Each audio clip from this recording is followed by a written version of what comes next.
কি কি কাজ করলে কোরবানি অর্থহীন হয়ে যেতে পারে, কোরবানি গোশতকে কিভাবে কত ভাগে বন্টন করা যায় এবং গরিবদের মাঝে কিভাবে আমরা উত্তম রূপে দিতে পারবো।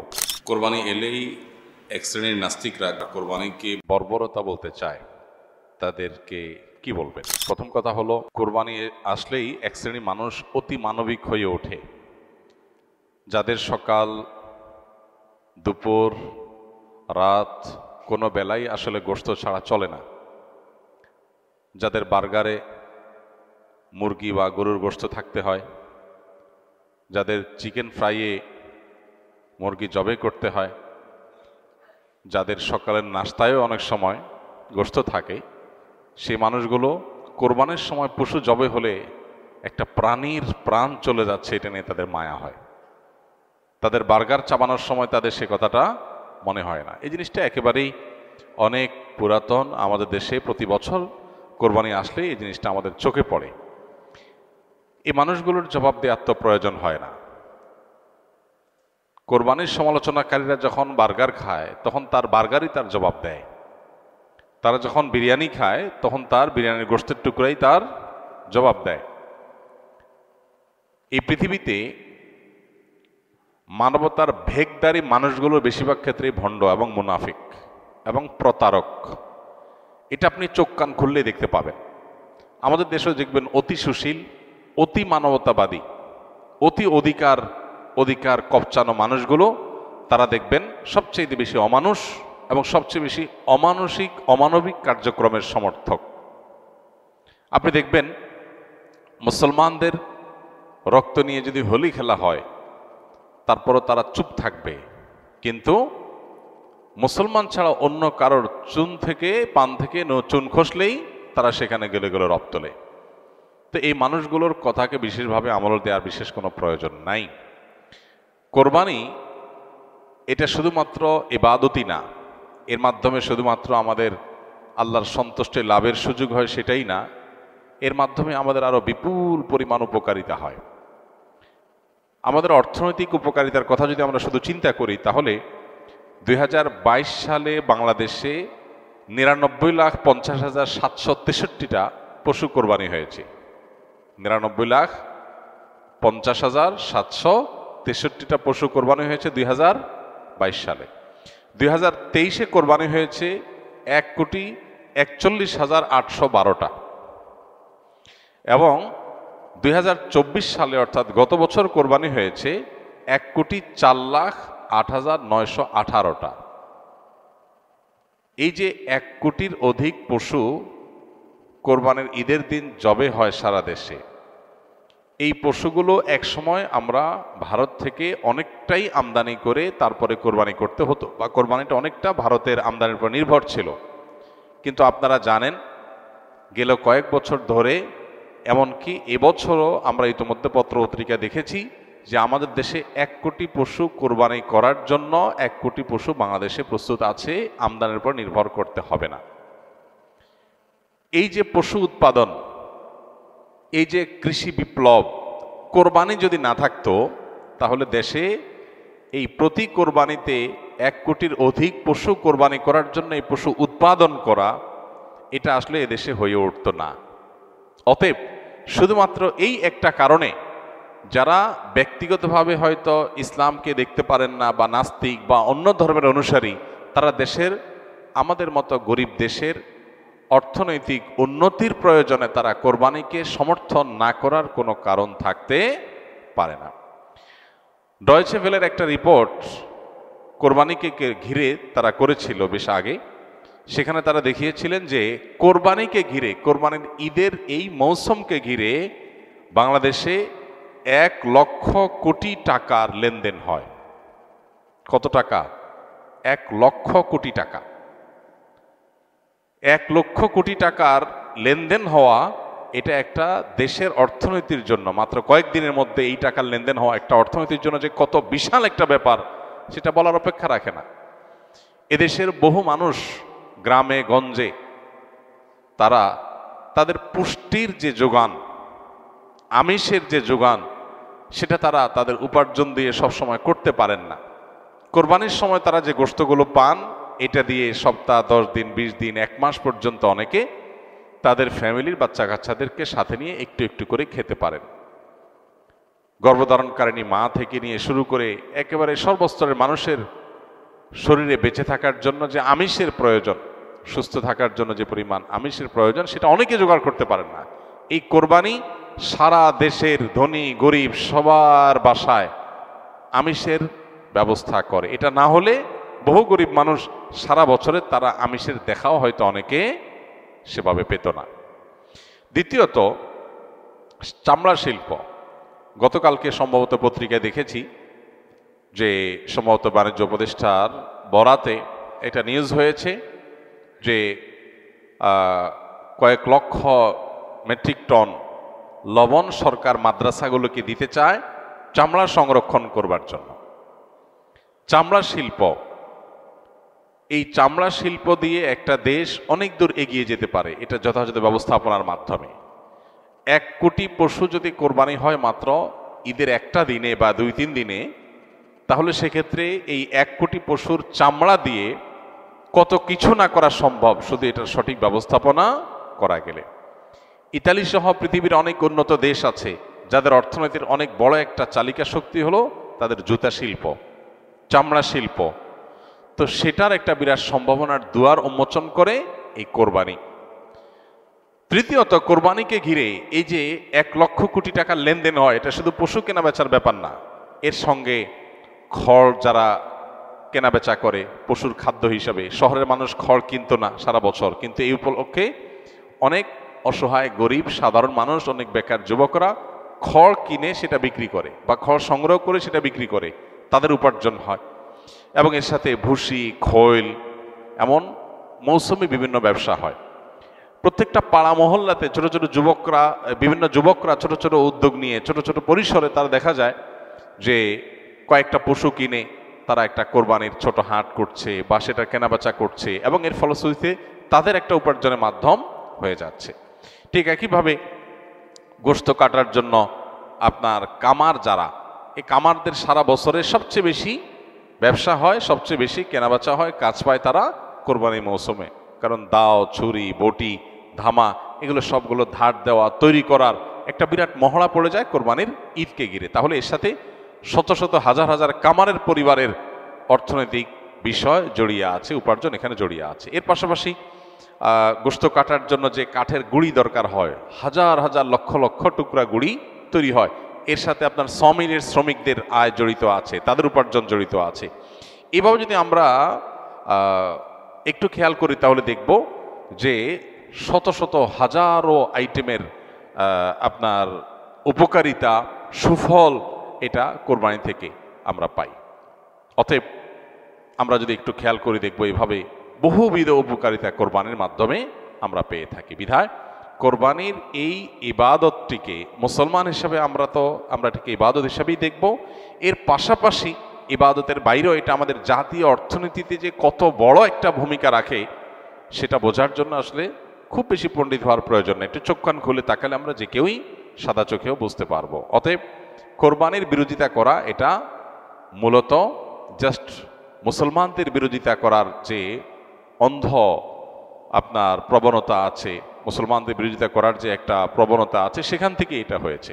এর বাইরে এর পেছনে কোনো যৌক্তিকতা নেই এবং তাদের জবাব আমাদের মনে হয় না যে খুব বেশি দেওয়ার দরকার আছে। অতএব কোরবানির ইবাদত যত বেশি সম্পাদন হবে, যত বেশি এটা বাস্তবায়ন হবে, তত বেশি আমরা অর্থনৈতিকভাবে এগিয়ে যাব, তত বেশি এর সুফল সমাজ ভোগ করতে থাকবে ইনশাআল্লাহ। এরপরে প্রশ্ন হলো, কি কি কাজ করলে কোরবানি অর্থহীন হয়ে যেতে পারে? কোরবানি অর্থহীন হয়ে যাওয়ার জন্য সবচেয়ে বড় যেই কাজটি হতে পারে সেটা হলো লৌকিকতার কারণে বা আল্লাহর সন্তুষ্টি অর্জন ছাড়া অন্য কোনো কারণে যদি কোরবানি হয় তাহলে সেই কোরবানিটা অর্থহীন হয়ে যেতে পারে। কোরবানিটার সওয়াব পাওয়া থেকে আমরা বঞ্চিত হতে পারি। আল্লাহর কাছে এর কোনো বিনিময় আমাদের নাও থাকতে পারে যদি আমাদের এখলাস না থাকে। কোরবানিতে এখলাস খুব কমই থাকে। কোরবানিকে ঘিরে যদি আপনি বলেন সবচেয়ে বড় সতর্ক থাকার জায়গাটা কোনটা, তো আমি বলবো নিয়তকে খালিস করা। অন্য অনেক ইবাদত আছে, নামাজের ক্ষেত্রে আমরা আল্লাহর জন্য নামাজ পড়ি, সেখানে আসলে এখলাসের অভাব এত বেশি থাকে না।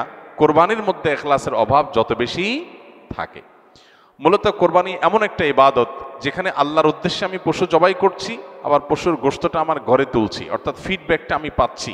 এরকম জায়গা যেখানে অর্থনৈতিক বা আর্থিক ইবাদত, সে আর্থিক ইবাদতের ফিডব্যাক বা উপকারিতা যদি আমরা নিজেরা পাই, সেখানে এখলাস ধরে রাখাটা আসলে কঠিন হয়। কোরবানিটা সেরকম একটা ইবাদত। এই জন্য আমি কোরবানি কেন করছি এটা আগে ক্লিয়ার করতে হবে। আল্লাহ বলেছেন লা ইয়ানালাল্লাহু লুহুমুহা ওয়ালা দিমাউহা ওয়ালাকিন ইয়ানালুহু আত-তাকওয়া মিনকুম।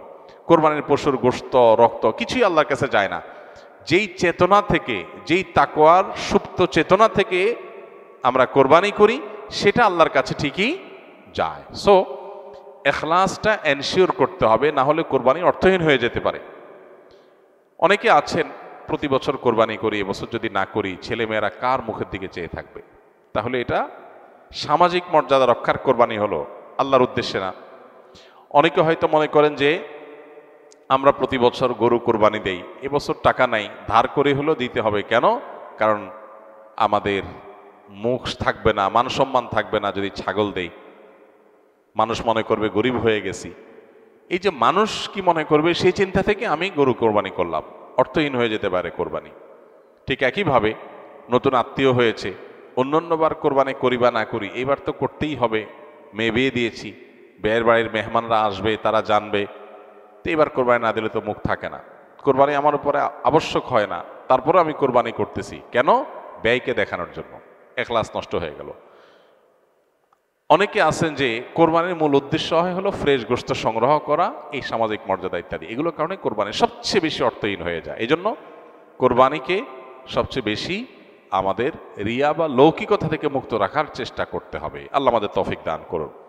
দ্বিতীয়ত, হারাম অর্থ দিয়ে যদি কোরবানি করেন তাহলে সেটা অর্থহীন হয়ে যেতে পারে।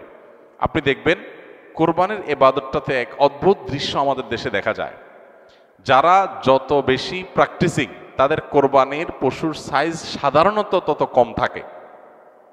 আর যারা যত বেশি নামাজ কালাম কম পড়ে, ইসলাম থেকে যত দূরে, তাদের কোরবানির পশুর সাইজ তুলনামূলকভাবে তত বড় হয়। অদ্ভুত না ব্যাপারটা? আপনি ঢাকা শহরে ঘুরে ঘুরে দেখবেন যে গুলশান, ধানমন্ডি, বনানী, বড়লোকদের এরিয়াগুলোতে এক একজনের গ্যারেজের ভিতরে আপনার বিভিন্ন নামের গরু, কালাচান, সুলতান, ধলাচান, লালচান, এক একটা গরু 3 লাখ, 4 লাখ, 5 লাখ, 7 লাখ, 10 লাখ টাকা দামের 2-3টা গরু। হয়তো অনেক এলাকা আছে যে একটা পাড়া মহল্লাতেও এত টাকা খরচ করে সবাই কোরবানি করার সুযোগ হয় না। যাই দেখেন ওই বাড়িতে যারা থাকে তাদের নামাজ নাই, কালাম নাই, ইবাদত নাই, বন্দেগী নাই, কোরবানি বেলায় মাশাআল্লাহ 4টা-5টা আছে, কারণ এটাতে বেটাগিরি জাহির করা যায়। আর যদি নির্বাচন সামনে থাকে তাহলে তো কোনো কথাই নেই, তাহলে এবার 10টা গরু, 20টা গরু, 30টা গরু। তো এগুলো বেশিরভাগ ক্ষেত্রে হারাম উপার্জন থেকে হয়, বিশেষ করে যাদের মধ্যে আল্লাহর ভয় না থাকে। তো হারাম উপার্জন থেকে যদি কোরবানির পশু করা হয়, জবাই করা হয়, বা ওই যে লৌকিকতার কারণে মানুষ দেখানোর জন্য, বাহবা পাওয়ার জন্য যদি কোরবানি হয়, তাহলে সেই কোরবানি কি হয়ে যাবে? অর্থহীন হয়ে যেতে পারে। তৃতীয়ত যে বিষয়টা আমাদের খেয়াল করা দরকার সেটা হলো কোরবানির পশুর জবাই করে তার গোশত খাওয়া আল্লাহ তাআলা আমাদের জন্য হালাল করেছেন, কিন্তু এর মানে এই না যে পশুর প্রতি কোনো অমানবিক আচরণ করা যাবে। পশুর প্রতি অমানবিক আচরণ করলেও কোরবানি অর্থহীন হয়ে যেতে পারে। এখন বলতে পারেন পশুর প্রতি কেউ কেউ অমানবিক আচরণ করে? উত্তর হলো হ্যাঁ, করে। কিভাবে করে? অনেকে আছেন পশু কিনে আনার পর যথাযথভাবে যত্ন আত্তি করে না, নিয়মতান্ত্রিকভাবে খাওয়ায় না। কারণ জবাই করে ফেলবো, দরকার কি খাওয়ানোর? আপনি 1 সপ্তাহ আগে, 5 দিন আগে বাজার থেকে পশু কিনে আনছেন, এটা ঠিক মতো খাওয়াইলেন না, যেখানে তার কষ্ট হয়, মশা টশা আছে, যেখানে সেখানে তারে বেঁধে রাখলেন। মিনিমাম যত্ন আত্তি যতটুকু দরকার, পশু হলেও তার ভিতরে প্রাণ আছে, সে প্রাণী। সো প্রাণী হিসাবে তাকে যতটুকু যত্ন করা দরকার সেটা না করে জবাই তো করে ফেলবো, দরকার কি আর কেয়ার করা? তাকে আপনি অহেতুক কষ্ট দিলেন, তাহলে এটা আপনার কোরবানিকে অর্থহীন করতে পারে। নবী সাল্লাল্লাহু আলাইহি ওয়াসাল্লাম বলেছেন, ইন্নাল্লাহা কাতাবাল ইহসানা আলা কুল্লি শাই। আল্লাহ প্রত্যেকটা বস্তুর প্রতি ইহসান করা, অনুগ্রহ করাকে আবশ্যক করে দিয়েছেন, ফরজ করে দিয়েছেন। প্রতিটা বস্তুর প্রতি কি করতে হবে? ইহসান করতে হবে। এই ইহসানের মানসিকতা আমাদের যদি না থাকে, তাহলে পশুর প্রতি যদি আপনি ইহসান না করেন, তাহলে আল্লাহর কাছে জবাবদিহি করা লাগতে পারে। আমরা যারা পশু কিনে আনি নিজেরা জবাই করি, জবাই করার সময় কিছু অমানবিক আচরণ হয়। যেমন দেখা যায় জবাই করার পর কসাইরা বিশেষ করে চাকু দিয়ে গলায় খোঁচায়।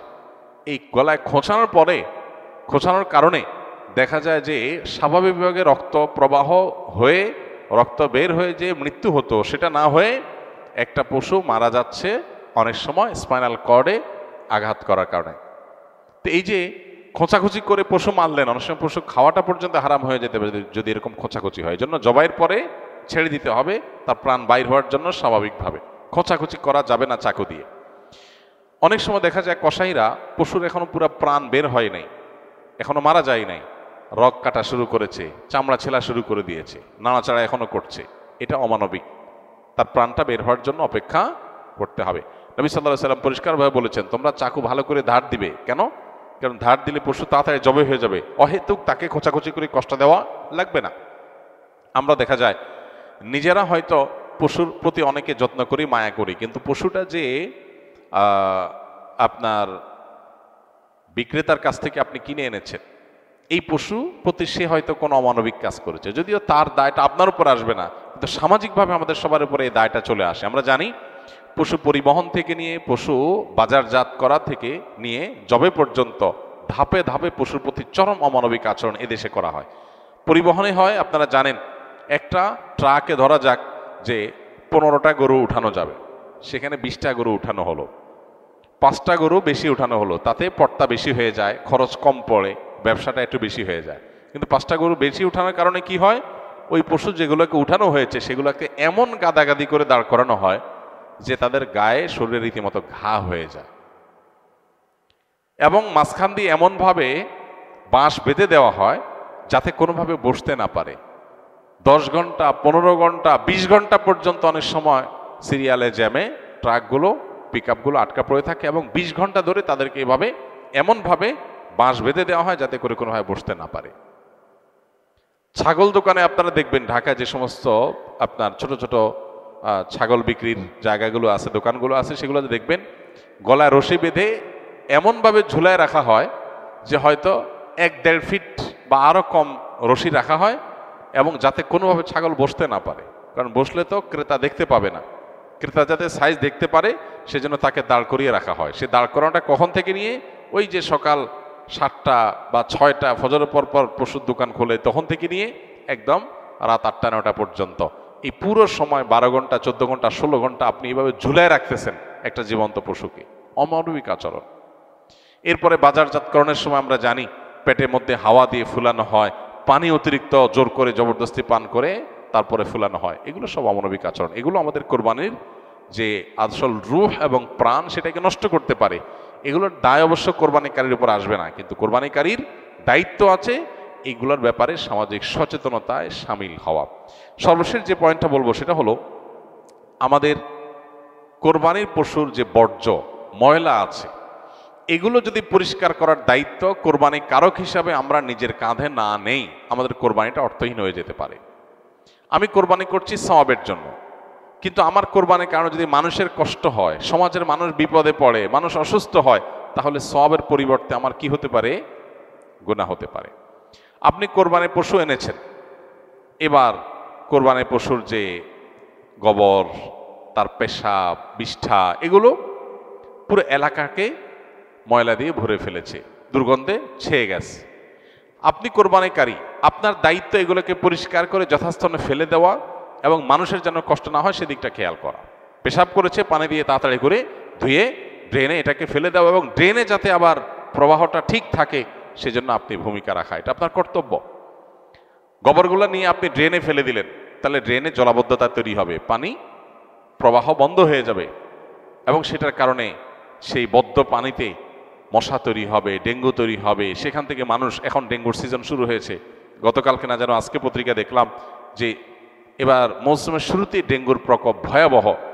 হয়তো এখান থেকে যে মশা তৈরি হয়েছে এটা কোনো মানুষকে কামড় দিবে, সে মানুষটা অসুস্থ হয়ে হসপিটালে ভর্তি হয়ে হয়তো মারা যাবে, লাখ লাখ টাকা খরচ হবে, আইসিইউতে যাবে, আপনি হয়তো জানান না আপনি কোরবানি করে চলে গেছেন।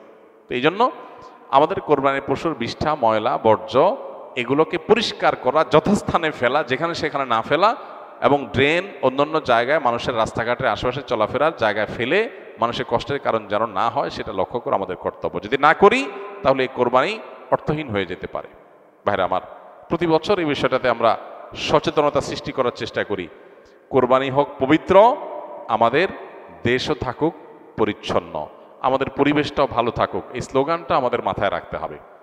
কোরবানি করার পরে অনেক সময় দেখা যায় কোরবানি পশুর রক্ত রাস্তায় বেয়ে পড়ে গেছে, মাটির রাস্তায় শুকিয়ে গেছে, আমি ভালো করে পানি ঢালি নাই, দায় সারা একটু পানি ঢেলে চলে গেলাম, তাহলে এই রক্তটা শুকানোর পরে দুর্গন্ধ হবে, মানুষ আশেপাশ দিয়ে যাবে, নাকে হাত দিয়ে যেতে হবে, কষ্ট হবে, দিলের বদদোয়া মানুষের আপনি পেতে থাকবেন। তো কোরবানি করে কি লাভ? আল্লাহর বান্দাদের কষ্ট দিয়ে তো আল্লাহকে আপনি খুশি করতে পারবেন না। কোরবানি পশুর জবে করার পর অনেকে বুড়ি পছন্দ করেন, বুড়ি খাওয়া হালাল, কেউ চাইলে পছন্দ করলে খেতে পারে পরিষ্কার করে। এখন বুড়ির যে ময়লা সেগুলো আপনি রাস্তার পাশে কোনো একটা খালে ফেলে দিয়ে চলে গেলেন, কারোর খেতে ফেলে দিয়ে চলে গেলেন, রাস্তার ধারে ফেলে দিয়ে চলে গেলেন। এবার 1 সপ্তাহ, 10 দিন, 15 দিন, 20 দিন, অনেক সময় 1 মাস বা আরো বেশি সময় পর্যন্ত এগুলোর গন্ধে আশেপাশে মানুষ বসবাস করা কঠিন হয়, পথচারীদের কষ্ট হয়। তো এগুলো সবগুলোই কিন্তু আমাদের কোরবানিকে অর্থহীন করে ফেলতে পারে। অতএব আমাদের উচিত হবে যে আমাদের কোরবানির পশু ময়লা বর্জ্য এগুলোকে গর্তে ফেলে দিয়ে মাটি চাপা দিয়ে সুন্দর করে সেটাকে দাফন করে দেওয়া, যাতে কোনোভাবে মানুষের কষ্টের কারণ না হয়। আল্লাহ রাব্বুল আলামিন আল্লাহকে সন্তুষ্ট করার মতো করে কোরবানি আমাদেরকে নিবেদন করার তৌফিক দান করুন। কোরবানি যেখানে ত্যাগের কথা বলে, সেখানে যদি আমরা মানুষকে কষ্ট দেই তাহলে এটা সওয়াবের পরিবর্তে কোনো কোনো ক্ষেত্রে গুনাহের কারণ হতে পারে। আমার স্ত্রীর মারা যাওয়ার পর আমার সম্পত্তি আপনার ফাউন্ডেশনকে দান করব, কিভাবে করব? প্রথম কথা হলো, ধন্যবাদ, আপনি আসুন্নাহ ফাউন্ডেশনে আপনার সম্পত্তি দান করে যেতে চান। দ্বিতীয় কথা হলো,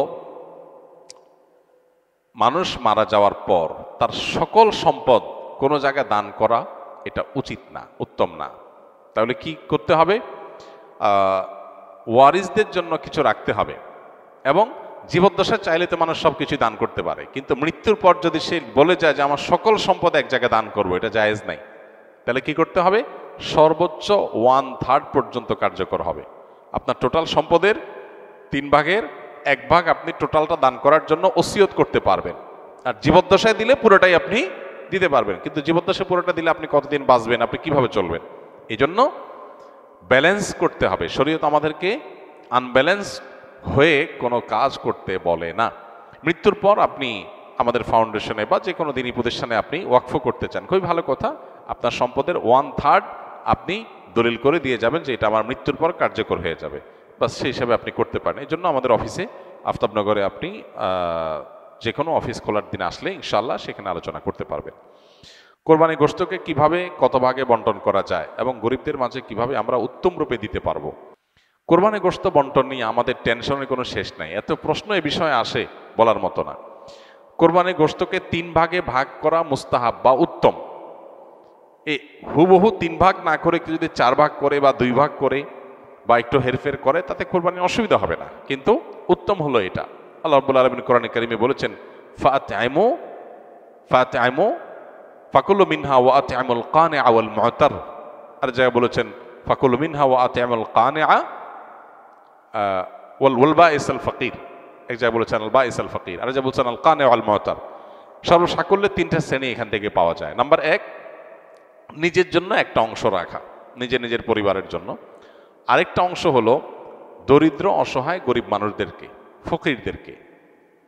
আর আরেকটা অংশ হলো আপনার প্রতিবেশী আত্মীয় স্বজন যারা হয়তো মানুষের কাছে হাত পাততে পারে না, এরকম মানুষদেরকে।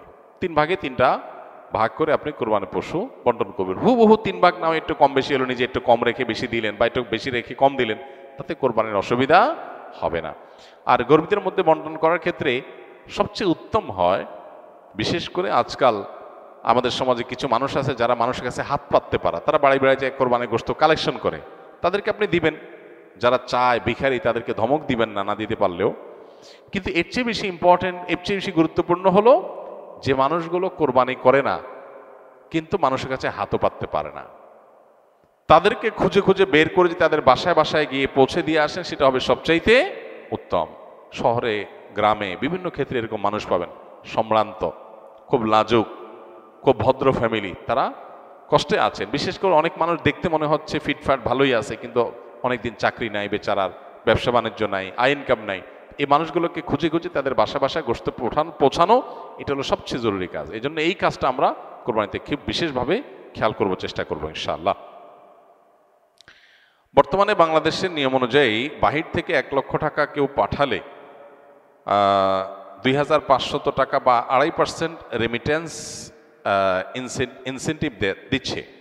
এ অতিরিক্ত 2500 টাকা নেওয়া জায়েজ হবে কিনা, এ বিষয়ে আমরা এর আগে বারবার প্রশ্নের উত্তর দিয়েছি। এটা সম্পূর্ণ হালাল এবং জায়েজ, কোনো অসুবিধা নেই। প্রবাসী ভাইয়েরা বিদেশ থেকে যে টাকা পাঠাবেন সেই টাকার উপর 2.5% প্রণোদনা দিয়ে থাকে বাংলাদেশের সরকার। এই 2.5% টাকা নেওয়া সম্পূর্ণ হালাল। 1 লাখ টাকা পাঠালেন, 2500 টাকা আপনাকে ব্যাংকে সরকার অতিরিক্ত দিবে। এটা নিতে পারবেন। কেন নিতে পারবেন? কারণ হলো এই টাকাটা হলো একটা ভালো কাজের প্রতি উদ্বুদ্ধ করার জন্য, যে আপনি হুন্ডিতে অবৈধ চ্যানেলে টাকা পাঠাবেন না, পাঠাইলে সেটা দেশের বাইরে দেশের টাকা চলে যাবে, অর্থ পাচার হবে, দুর্নীতিবাজ দ্বারা টাকা সরানোর রাস্তা পাবে, সেগুলো যেন না হয়। আপনি ডাইরেক্ট ব্যাংকিং চ্যানেলে টাকা পাঠান, দেশের উপকার, দেশে ডলারটা আসে। তো এই জন্য আপনি যাতে একটা ভালো কাজ করেন সেজন্য আপনাকে একটা প্রণোদনা দেওয়া হচ্ছে। আপনাকে যদি আমি বলি আপনি এই ভালো কাজটা করলে আপনাকে পুরস্কার দেব, এটা যেরকম হালাল এই প্রণোদনাটা সেরকম হালাল। এটাকে কেউ কেউ সুদ মনে করেন, একেবারে অহেতুক অমূলক, এটা সুদ হওয়ার কোনো কারণ নাই। অনেক গর্ভবতী মহিলারা আল্ট্রাসোনোগ্রাফির মাধ্যমে সন্তান জন্মের আগেই জানতে পারে যে তার ছেলে হবে নাকি মেয়ে। এটা করানো ঠিক কিনা? কোনো অসুবিধা নেই। একটা নির্দিষ্ট সময়ের পর আল্ট্রাসোনোগ্রাফির মাধ্যমে গর্ভস্থ সন্তান ছেলে না মেয়ে এটা বোঝা যায়। তো এইটা জানার চেষ্টা করাটা ত্রুটির কিছু না, দোষের কিছু না। আমরা কোরআনে কারীমের যে আয়াতের কথা জানি যে আপনার আল্লাহ তাআলা কিছু জিনিস আছে যেগুলোর ইলম এককভাবে তিনি সংরক্ষণ করেন। এর ভিতরে একটা হলো যে মানুষের মাতৃগর্ভে কি আছে না আছে এটা একমাত্র, অর্থাৎ সন্তান কি ছেলে না মেয়ে এটা একমাত্র আল্লাহ ভালো জানেন। অবশ্যই এই আয়াতের মধ্যে ছেলে মেয়ের কথা আয়াতে বলা হয়নি, এখানে মাহফিল আরহাম বলা হয়েছে। মাতৃগর্ভে কি আছে সেটা আল্লাহ জানেন। এখানে কি আছে বলতে যেটা আছে সেটা কি মুসলমান হবে না অমুসলমান হবে, ভালো হবে না খারাপ হবে, কি আছে এটা আল্লাহ তাআলা ভালো জানেন। এটার অর্থ হতে পারে আবার ছেলে মেয়ে কি আছে সেটা আল্লাহ তাআলা জানেন, সেটাও হতে পারে। সেক্ষেত্রে এটা যখন ভ্রূণ আকারে মাতৃগর্ভে থাকে তখন একেবারে শুরুর দিকে কোনো টেকনোলজি দিয়েও বোঝা যায় না এটা ছেলে নাকি মেয়ে, একটা সাডেন টাইমে আকার আকৃতিতে বোঝা যায়। অতএব এই জানার চেষ্টা করাটা দোষের না, আর এটা জানানোটাও কোনো দোষের কোনো বিষয় নয়। আমি দীর্ঘদিন মানসিক সমস্যায় জর্জরিত, আমার মেধাশক্তি খুবই দুর্বল, যে কারণে আমাকে লেখাপড়া বন্ধ করতে হয়েছে। এখন আমি কারিগরি কাজ শিখতে চাচ্ছি, কিন্তু সেটাও ভালোভাবে শিখতে পারছি না। আমাকে বারবার শিখাই দিলেও আমি শিখতে পারছি না, বুঝাই দিলেও আমি বুঝছি না, যে কারণে আমি কোনো চাকরি বা কাজ করতে পারছি না। অনেক ডাক্তারি পরীক্ষা নিরীক্ষা হিজামা রকিয়া করার পরও কোনো ফল পাচ্ছি না। এখন আমি কি করব?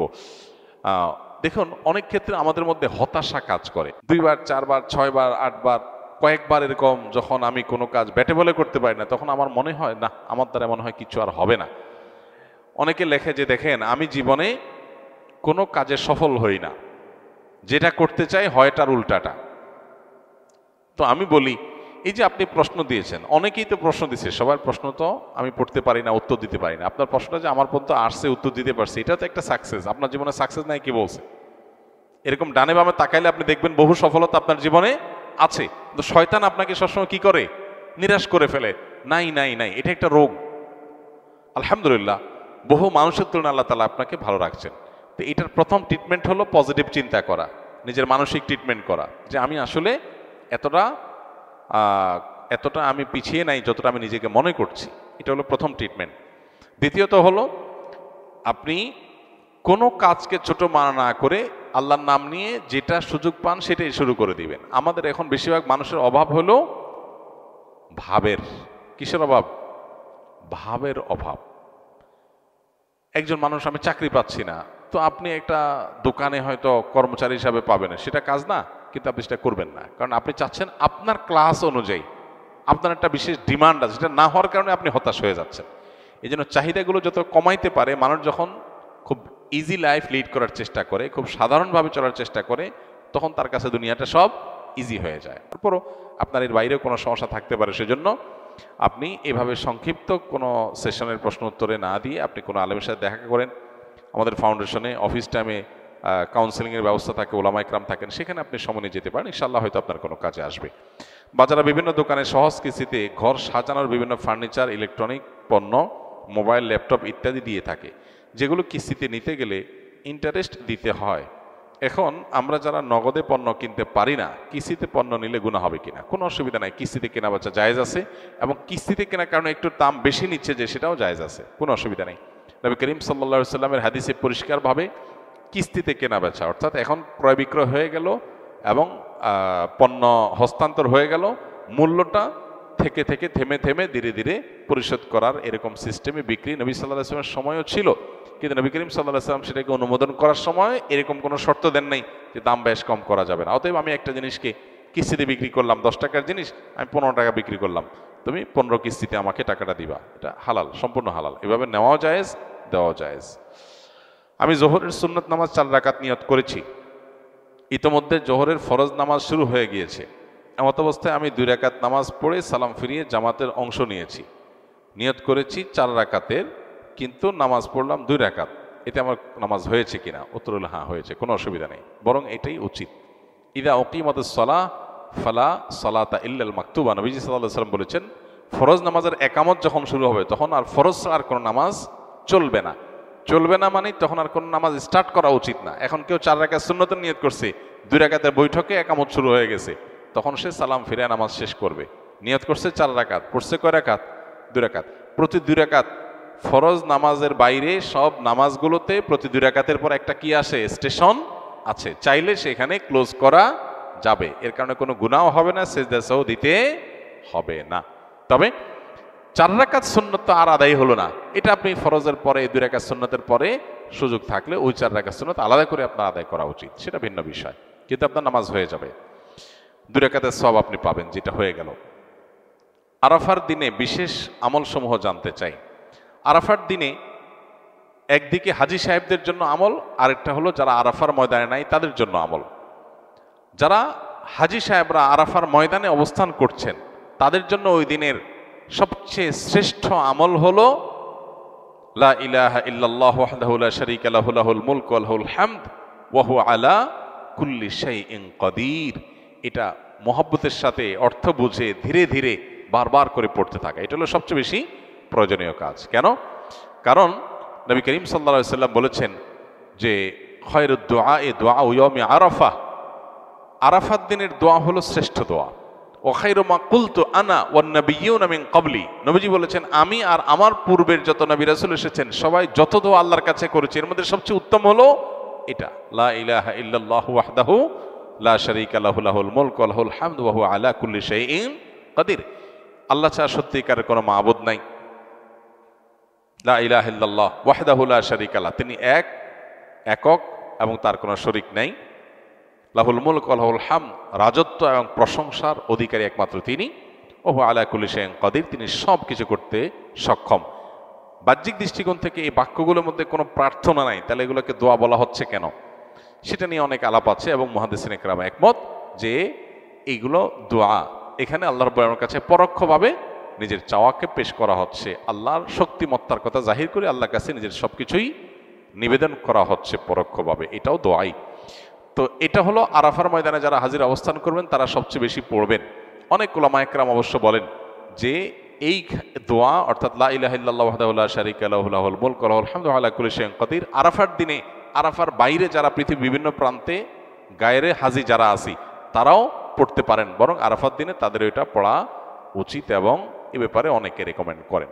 তাহলে একটা করণীয় পেলাম লা ইলাহা ইল্লাল্লাহু ওয়াহদাহু লা শারীকা লাহু, এটা পড়া, এবং আরাফাতের দোয়াকে সবচেয়ে শ্রেষ্ঠ দোয়া বলা হয়েছে। এই জন্য হাজী সাহেবরা বিশেষ করে যারা সেখানে অবস্থান করছেন ওই দিন একবারে সূর্য ডুবা পর্যন্ত, জোহর থেকে নিয়ে সূর্য ডুবা পর্যন্ত পুরো সময়টা দোয়ার ভিতরে ডুবে থাকা, এটা হলো সবচেয়ে বড় কাজ। আর যারা আরাফায় নাই, আরাফার বাইরে আছে, যারা হজে যাচ্ছেন না, তারা আরাফার দিনটাতে তারা রোজা রাখবেন। আরাফার দিনের রোজা নিয়ে আমাদের দেশে প্রতি বছরই গন্ডগোল বা মত পার্থক্য দেখা দেয়, কোন দিন রোজা রাখবো? এটা কি হাজিরা অবস্থান করছে ওই দিন, নাকি আমি যে দেশে আছি সেই দেশে যখন জিলহজের 9 তারিখ হবে? তো এটা নিয়ে উভয় পক্ষেই দলিল আছে, যুক্তি আছে, দুই মতেরই সপক্ষে আলেমদের বক্তব্য আছে। সেক্ষেত্রে তুলনামূলকভাবে আমি যে দেশে আছি সেই দেশে জিলহজের 9 তারিখটা হলে সেটাকে আরাফার দিন হিসাবে, আরাফার দিন যদিও বাহ্যিকভাবে মনে হয় যে আরাফার ময়দানের সাথে সংশ্লিষ্ট, কিন্তু আসলে এই যে দিনগুলা ইয়াউমুত তারবিয়া, ইয়াউমে আরাফা, ইয়াউমুন নাহার, ইয়াউমুত তারবিয়া বলা হয় জিলহজের 8 তারিখকে, ইয়াউমুল আরাফা বলা হয় জিলহজের 9 তারিখকে, ইয়াউমুন নাহার বলা হয় জিলহজের 10 তারিখকে। এখন এই নামগুলো যদিও হাজিদের হজের সাথে রিলেটেড, কিন্তু হজের বাইরে যারা আছে তাদের জন্য আপনার ফিকহার কিতাবগুলোতে বিভিন্ন দিনই কিতাব পুস্তকে ইয়াউমে তারবিয়া, ইয়াউমুন নাহার বলা হয়েছে। এর মানে এইটা না যে হাজিদের সাথে মিল করতে হবে, যে দেশে যেটা হবে সেটাই প্রযোজ্য হয়। তো সেই আলোকে ইয়াউমে আরাফা আপনি যেখানে অবস্থান করছেন সেখানকার 9 তারিখ হিসাব করে রোজা রাখতে পারেন। যদি আপনার কাছে বেশি মনে হয় যৌক্তিক যে না হাজিদের অবস্থানের সাথে মিল করে রাখাটা, যেহেতু নামের মধ্যেই ইয়াউমে আরাফা আছে, অতএব ওইটা আমি রাখবো, তো সেক্ষেত্রে আমি সেটাও করতে পারেন, কোনো অসুবিধা নেই।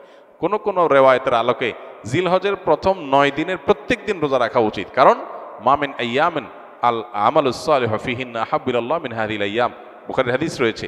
এই দশকটাতে এমনি নেকামল করা উচিত, অতএব নফল রোজা আপনি প্রথম সবগুলো দিন রাখতে পারেন, তাহলে আর কোনো ইখতিলাফের ঊর্ধ্বে এমনিই উঠে গেলেন।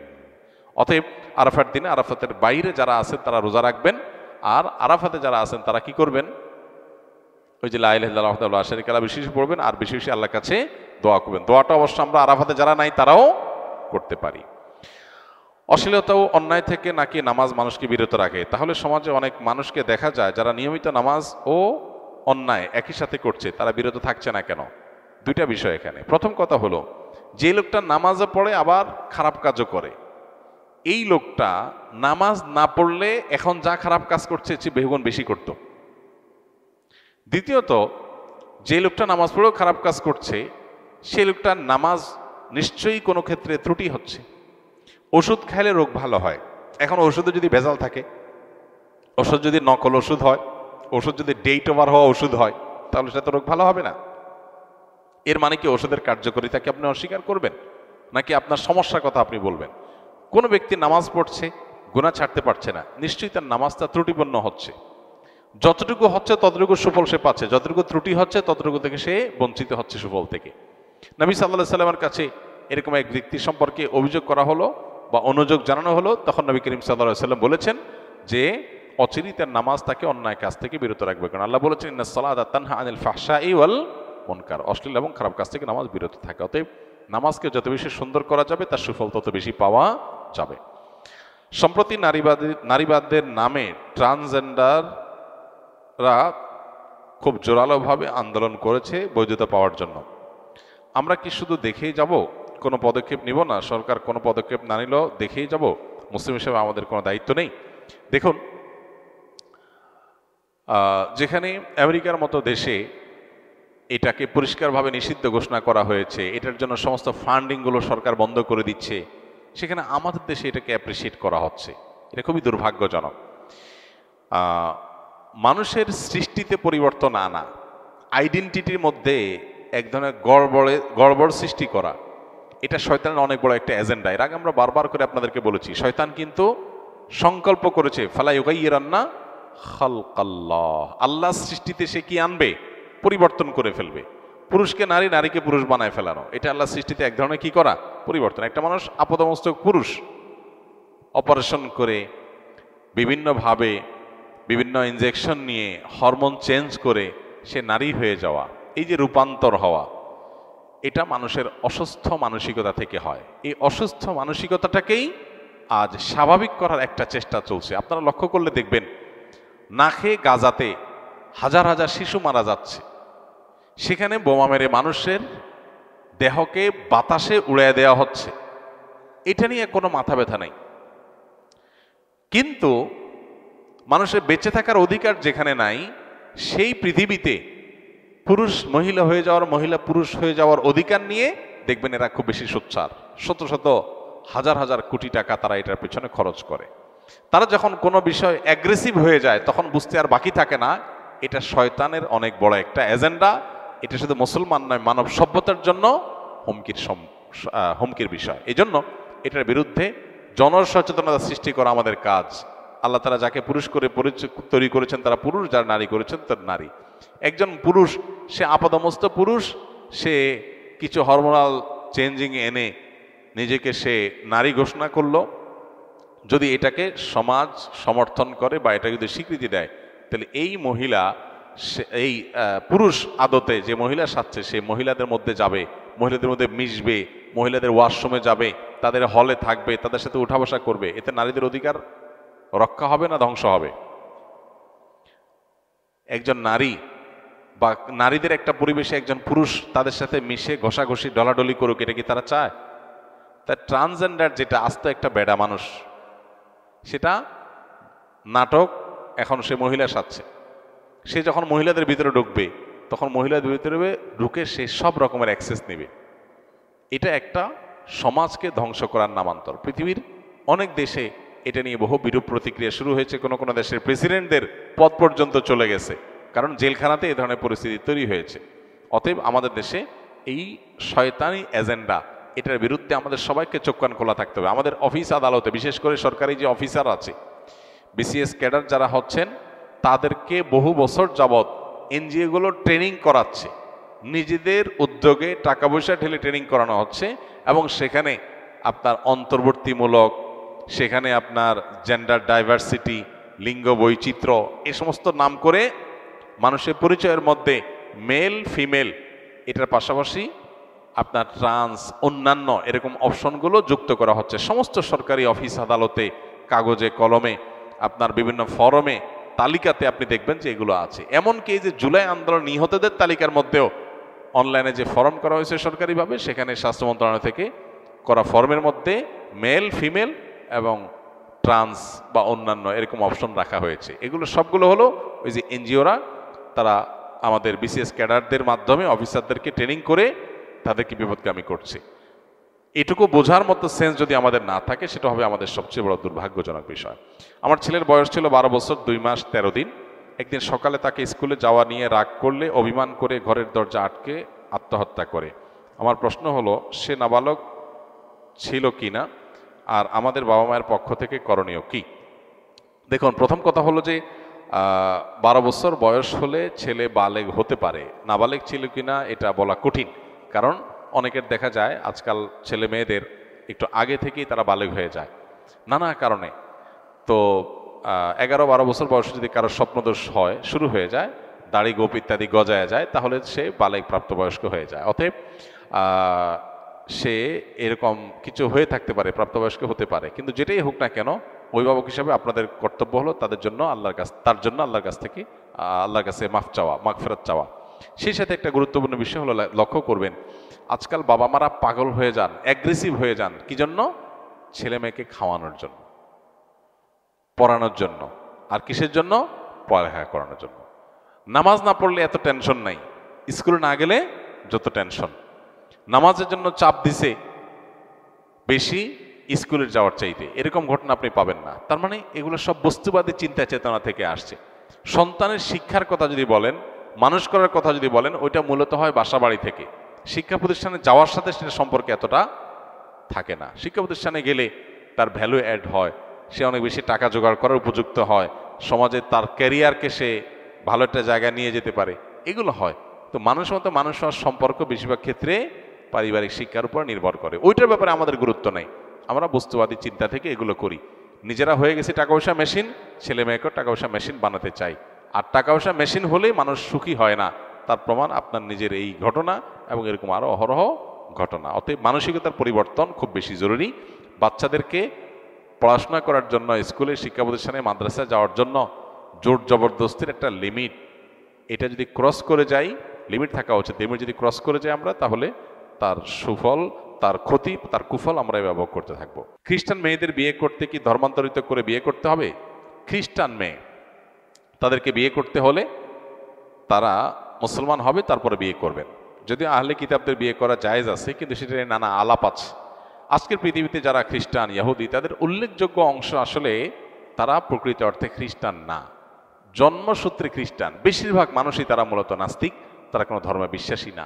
এরকম নামকাওয়াস্তে খ্রিস্টান হলে সেটা আহলে কিতাবের কাতারেই পড়বে না, বিধায় তাদেরকে মুসলমান বানিয়ে তারপরে কি করতে হবে? বিয়ে করতে হবে। আমার বিয়ের পূর্বে আমি আমার বাবা মাকে স্পষ্টভাবে নিষেধ করেছি তারা যেন কোনো প্রকার যৌতুক গ্রহণ না করে।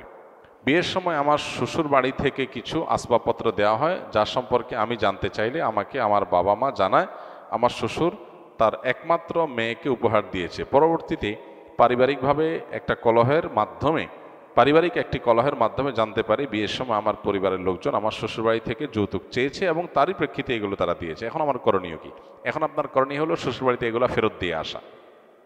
সোজা কথা, শ্বশুরবাড়ি থেকে যদি যৌতুক চলে আসে তাহলে সেটা কি করতে হবে? ফেরত দিয়ে দিতে হবে। ফেরত দিয়ে আপনি দায়মুক্ত হওয়ার চেষ্টা করবেন। এক্ষেত্রে পরিবারের সাথে সংগ্রাম করতে হবে, বেয়াদবি করার দরকার নেই, সংগ্রাম করতে হবে। নিজের আদর্শকে কোন অবস্থাতে জলাঞ্জলি দেওয়া যাবে না, সেটা প্রয়োজনে আপনি বিভিন্নভাবে করবেন। আর যদি মনে করেন যে এখন জিনিসপত্র ফেরত দেওয়া কঠিন হবে, তাহলে এটার যে মূল্য সেটা বিভিন্নভাবে আপনি একসাথে না পারলে কিস্তিতে দিয়ে হলেও পরিশোধ করে দিবেন, তারপর শ্বশুরের এগুলো ফেরত দিতে হবে। এগুলো জায়েজ নাই।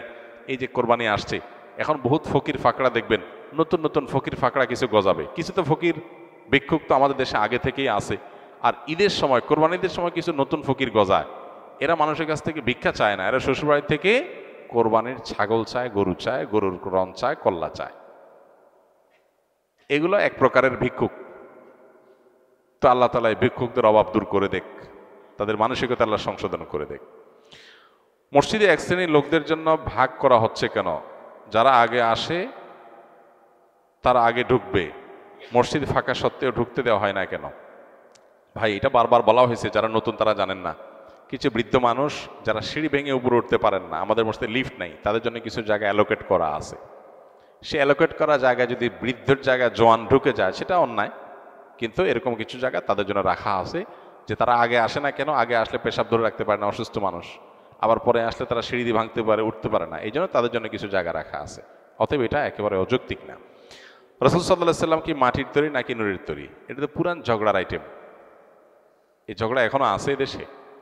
রাসূল আকরাম সাল্লাল্লাহু আলাইহি সাল্লাম মানুষ ছিলেন, এ ব্যাপারে কোনো সন্দেহ করার সুযোগ নাই। কোরআনে বারবার করে তাকে মানুষ হিসেবে আখ্যায়িত করেছেন। কুল ইন্নামা আনা বাশারুন, হে রাসূল আপনি বলে দিন যে আমি তোমাদের মতো মানুষ। মতো মানুষ বলতে মর্যাদার দিক থেকে আমাদের মতো না, সৃষ্টিগতভাবে আমরা যেরকম মানুষ তিনিও মানুষ। আর মানুষকে আল্লাহ তাআলা কি দিয়ে তৈরি করেছেন?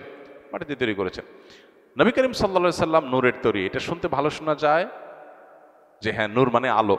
মূলত আল্লাহ তাআলা যাকে মর্যাদা দিবেন তার মর্যাদা হবে। ফেরেশতারা সিজদা করছে আদম আলাইহিস সালামকে, আদম আলাইহিস সালাম মাটির তৈরি আর ফেরেশতারা নূরের তৈরি। তাহলে মর্যাদা কি মাটি আলা পাইছে না নূর আলা পাইছে? তাহলে মাটি এবং নূর কারোরই মর্যাদা নাই, মর্যাদা যা আল্লাহ যাকে দিবেন তার। সো নবী করিম সাল্লাল্লাহু আলাইহি সাল্লাম তিনি নূরের তৈরি বললে তার মর্যাদা বাড়বে এমন কোনো কথা নাই। কোরআন হাদিসে কোথাও এটা এরকম সাব্যস্ত হয়নি। হ্যাঁ, বিভিন্ন হাদিসে আসছে তাকে নূর আখ্যায়িত করা হয়েছে। কোরআন আল্লাহ বলেছেন তোমাদের জন্য আল্লাহর পক্ষ থেকে নূর আসছে। এখানে নূর বলতে আলো। নবী সাল্লাল্লাহু আলাইহি সাল্লাম তার কাজ হলো আলো বিতরণ করা, হেদায়েত বিতরণ করা, তার কাজটাকে আলো বলা হচ্ছে। বাকি তার বডিটাই আলো তৈরি, এরকম কোনো বিষয় কোরআন বা হাদিস দ্বারা আলোকে সাব্যস্ত নয়। আমি অনেকদিন থেকে দেখতেছি যে আমার স্বপ্নদোষ হয় না, কিন্তু আমার পেশাবের সময় বীর্য বের হয়। এক্ষেত্রে আমার করণীয় কি এবং আমার কি ফরজ গোসল করতে হবে কিনা? পেশাবের সাথে বীর্য যদি বের হয়ে যায় কোনো প্রকার উত্তেজনা ছাড়া, কামভাব ছাড়া, তাহলে এর কারণে কোনো গোসল ফরজ হবে না, বরং এটা একটা রোগ, এর কারণে ওযু ভঙ্গ হবে, পেশাব করলে যেরকম হয়। অতএব ওযু করে নামাজ পড়া যাবে। আমার বিয়ের সময় আমার স্ত্রীর বয়স কম হয়, ইসলামিকভাবে কালিমা পড়ে আমাদের বিয়ে হয়, কিন্তু বাংলাদেশের প্রচলিত আইন অনুযায়ী বিয়ের কার্যক্রম করা হয়নি। আমার বিয়ের সময় আমার পরিবারের মুরব্বীগণ আমাদের দেনমোহর ধার্য করে 5 লক্ষ টাকা। বিয়ের 1 বছর পর যখন আমার স্ত্রীর পূর্ণ বয়স হয়, তখন বাংলাদেশে আইন অনুযায়ী কাবিন করার বিষয়টি আসলে আমার বাবা মা আমাকে জানায় কাবিনের দেনমোহর 2 লাখ টাকা ধার্য করা হয়েছে, যা আমার মনে হয় আমার স্ত্রীর সাথে প্রতারণা করা হবে। আমরা ইসলামিক নিয়মকে প্রাধান্য দিতে চাই। এ বিষয়ে আমার বাবা মাকে বোঝানোর চেষ্টা করি, তারা বুঝতে চাচ্ছেন, আমার কি করব? খুব সহজ হিসাব তো, 5 লাখ ধার্য করছে, বাপ মা 2 লাখ বলতেছে, বলুক আপনি আর 3 লাখ দিয়ে দেন, তেলিত হয়ে যায়। এ তো জটিল কোনো বিষয় না। আরেকবার অনেকগুলো প্রশ্ন করছেন, সময় কম, আমরা সংক্ষেপে 1টা বা 2টা প্রশ্ন উত্তর দিই। নিজের বেস্ট ফ্রেন্ডকে বিয়ে করা জায়েজ হবে কিনা? বেস্ট ফ্রেন্ডের সংজ্ঞা কি? দেখেন, কোন ফ্রেন্ড, ছেলে এবং মেয়ে যাদের মধ্যে বন্ধুত্বের সম্পর্ক আছে, নাম দিয়েছেন বেস্ট ফ্রেন্ড, গুড ফ্রেন্ড বা ভালো বন্ধু। তার মানে কিছু খারাপ বন্ধু আছে। মূলত একজন ছেলে এবং একজন মেয়ে, প্রাপ্তবয়স্ক ছেলে মেয়ের সাথে যদি বন্ধুত্ব হয়, এটা কোনো যৌন আকাঙ্ক্ষা, যৌন চিন্তা ভাবনার ঊর্ধ্বে উঠে কোনো বন্ধুত্ব হলে সাধারণত মনে করা হয় যে এটা বেস্ট ফ্রেন্ড। আসলে বাস্তবে এটা কাগজে কলমে আছে, বাস্তবে এর কোনো অস্তিত্ব নাই। যদি বলেন যে বাস্তবে এরকম আছে, তাহলে বুঝতে হবে তাদের দুজনের একজন অথবা উভয় অসুস্থ, তাদের শারীরিক ট্রিটমেন্ট করতে হবে, কারণ আল্লাহ তাআলা সৃষ্টি করেছেন এভাবে। সো এই বেস্ট ফ্রেন্ড বলতে আসলে কোনো কিছু নাই। গায়রে মাহরাম সবার সাথে বিয়ে করা, আপনার যদি মাহরাম না হয় তাহলে সে আপনি নাম দেন best friend, only friend, just friend. জেনা করার জন্য বহু এরকম শব্দ আপনার জেনাকে স্বাভাবিক করার জন্য বিদেশিরা ছড়াইছে, সেটা আমাদের সমাজে চলে আসছে। বিধায় এটা বেস্ট ফ্রেন্ড না, এটা বরং ব্যাড ফ্রেন্ড। কারণ বিয়ে বহির্ভূত বন্ধুত্ব করেছেন, এটা বিয়ে হয়ে গেলে তখন হবে কি বেস্ট ফ্রেন্ড, ওয়াইফ হয়ে গেলে তখন কি হয়ে যাবে বেস্ট ফ্রেন্ড হয়ে যাবে ইনশাআল্লাহ। স্বপ্নের কথা মানুষকে বললে কি হয়? স্বপ্নের কথা মানুষকে বললে কি হয়? স্বপ্ন যদি ভালো হয়, যে স্বপ্ন দেখার পর আপনার খুশি লাগতেছে, মনে হচ্ছে ভালো ইন্ডিকেট করছে, ওইটা আপনি আপনার কাছের লোকজনকে বলতে পারেন, অন্যদেরকে বলতে পারেন। যদি যে কোনো স্বপ্ন দেখার পর আপনার কাছে অস্থিরতা লাগে, মনে হয় যে কোনো খারাপ ইন্ডিকেশন আছে, কোনো খারাপ কিছু ইঙ্গিত করছে, তাহলে ওইটা আপনি মানুষকে বলে বেড়ানো উচিত না। এটা হাদিসে নিষেধ আছে, এটা একটা মূলনীতি, এটা মাথায় রেখে আমরা ইনশাআল্লাহ চলবো। জাযাকুমুল্লাহ খাইর।